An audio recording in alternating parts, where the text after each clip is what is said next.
বন্ধুরা, আজকে ঢেকিয়া চচ্চড়ি হব। তো আমি ঢেকিয়াগুলো এত বড় বড় ধুয়ে বাছে নিলাম, তারপরে একটু টুকরা টুকরা করে কেটে নিলাম। কেটে পরে আপনারা দেখুন এমন ভাবে কেটে নেবেন, ঠিক আছে? চচ্চড়ি খেতে হলে তারপরে আস্তে আস্তে রাহে রাহে করে আলু, যদি সবজি কিছু থাকে তো ওই সব আমি কেটে নিয়েছি। আলু, বেগুন, মিষ্টি কুমড়া আর মূলা, আলু এইসব কেটে নিয়েছি। সবজি কিছু থাকলে কেটে নিয়ে টুকরা টুকরা করে তো ওগুলো অ্যাড করা যায়, তো করলে তো ভালোই লাগে চচ্চড়ির মধ্যে। মশলাও করছি, মশলা তার সঙ্গে খালি শস্য আর লঙ্কা, এই দুটো দিচ্ছি। এই দুটো দিয়ে দেখুন তার লগে কুমড়া ভাজাও করে নিয়েছি বড় করে, আর তার লগে অ্যাড করা হচ্ছে বিন আর আলু ভাজা করা হয়েছে।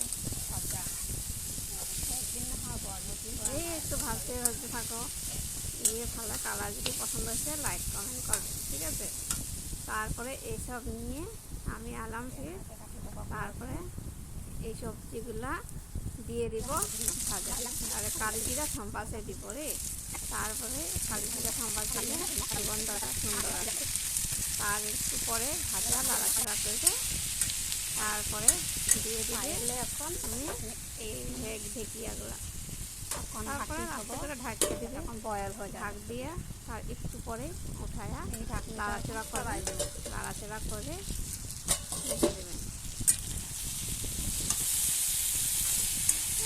লাড়াচাড়া করতেই থাকবেন, কথা বেশি না, খালি যাতে না ভাঙলে তো ভালো লাগে না, সিদ্ধ হয় না। আর একটু ঢাকিয়ে আসুন। তারপরে আমি সরষে আর লঙ্কা গুঁড়ো আমি দিয়ে দিব। আমি বাকি থাকাটাও আমি অ্যাড করে দিব, জল দিয়ে অ্যাড করে দিব। আমি খালি থাকছে আমি দই, ঠিক আছে? তারপরে এটা দিয়ে লাড়াচাড়া করুন। লাড়াচাড়াটা বেশি লাড়াচাড়া করতে লাগে না, একটু 3-4 বার লাড়াচাড়া করে তারপরে এটা বন্ধ করে দেন। আপনার লাড়াচাড়া করে বন্ধ। ঢেকিয়া শাকের চচ্চড়ি রেডি। দেখেন কালার পছন্দ হয়েছে তো ভালো লাগলে কমেন্ট করবো।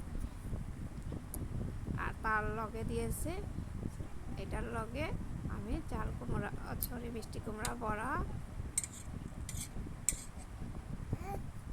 এই যে দেখো চচ্চড়ি যে মিষ্টি কুমড়া বড়া আর ঢেকিয়া শাকও করা হয়েছে। দেখুন এখানে দেখা দিলাম এই আজকের রেসিপি, ঠিক আছে? আর যদি ভালো লাগে লাইক কমেন্ট সাবস্ক্রাইব করে দিন, আর নেক্সট যাতে দেখাতে পারি তোমাদেরকে, এটা যাতে আশা রাখি।